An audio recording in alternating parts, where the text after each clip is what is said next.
हरदा में वैदिक विद्यापीठ स्कूल के संचालक निरंजन शर्मा को धमकाने के मामले में पुलिस ने कार्रवाई करते हुए कुल 2 आरोपियों को गिरफ्तार कर जेल पहुंचा दिया।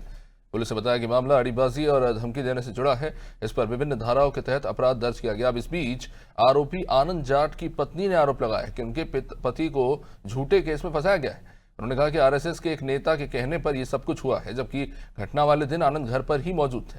सोनम धाबा ने करताना चौकी प्रभारी अनिल गुर्जर थाने में इनके साथ अमानवीय व्यवहार करने का आरोप भी लगाया। तो पुलिस ने स्पष्ट किया है कि शिकायत के आधार पर जांच के बाद अब कार्रवाई की गई है और मामले की आगे भी जांच जारी है। मेरे साथ इंसिडेंट ये हुआ है कि हम लोग छिन जा रहे थे। छिन जाते हुए बीच रास्ते पर पुलिस वालों ने हमारी गाड़ी के आगे गाड़ी लगाकर रोककर आनंद जाट को गिरफ्तार किया, मेरे पास से गिरफ्तार किया। उसके बाद उनको किस रास्ते से कैसे करके वो लोग मुझसे अलग लेकर चले गए। Police officers 2 police officers male only मुझे अपने साथ लेकर पूरे टाइम कम से कम 6 घंटे तक उन लोगों ने मुझे परेशान किया, घुमाया, मेरे पति का पता नहीं बताया और ना ही मुझे घर छोड़ा, ना ही मुझे मेरे परिजनों के पास छोड़ा। उसके बाद जैसे ही मुझे पता चला कि आनंद करताना पुलिस चौकी में है, मैं करताना पुलिस चौकी अपने ब्रदर इन लॉ अपने देवर जी को लेकर पहुंची। वहां पर जाने के बाद हम लोगों ने उनसे पूछा, उन्होंने हमसे झूठ बोला कि आनंद मेडिकल के लिए गया हुआ, जबकि आनंद थाने में ही अवेलेबल थे। हम लोगों से छुप के वो लोग आनंद को पीछे के रास्ते से लेकर एकदम से जा रहे थे। हम लोगों ने उनको जैसे ही देखा, हम लोग उनसे बात करने के लिए भागे कि आप लोगों ने झूठ बोला, आप लोगों ने बोला ये मेडिकल के लिए गए हैं लेकिन ये यहीं पर थाने में है।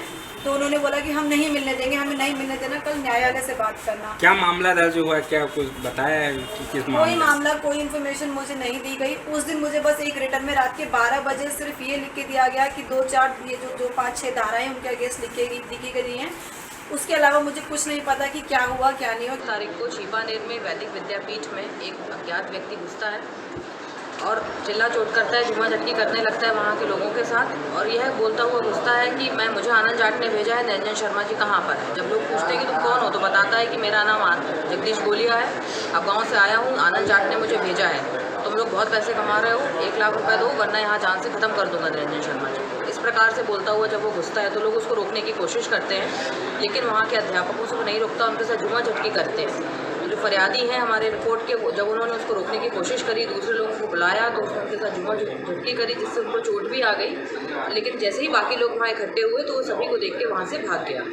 इसकी रिपोर्ट जब पुलिस तक पहुंची, जब सूचना पुलिस तक पहुंची तो पुलिस मौके पर गई और पुलिस ने फरियादी से और वहां उपस्थित अन्य जो साक्षी थे घटना के दौरान उनसे विस्तृत पूछताछ करी, सीसीटीवीज भी देखे। उसके आधार पर जो फरियादी ने बताया, हमने उनके कहने पर फरियादी की रिपोर्ट के अनुसार ही जो पुरानी धारा 327 आईपीसी की होती थी, नई धारा में 119 है, उसके तहत मुकदमा कायम किया। और चूँकि इसमें आनंद जाट ने पूरा षड्यंत्र रचा था, जैसा कि जो दूसरा आरोपी है वो बता भी रहा है, तो 120 में उनको भी आरोपी बनाया गया है। वर्तमान मेरे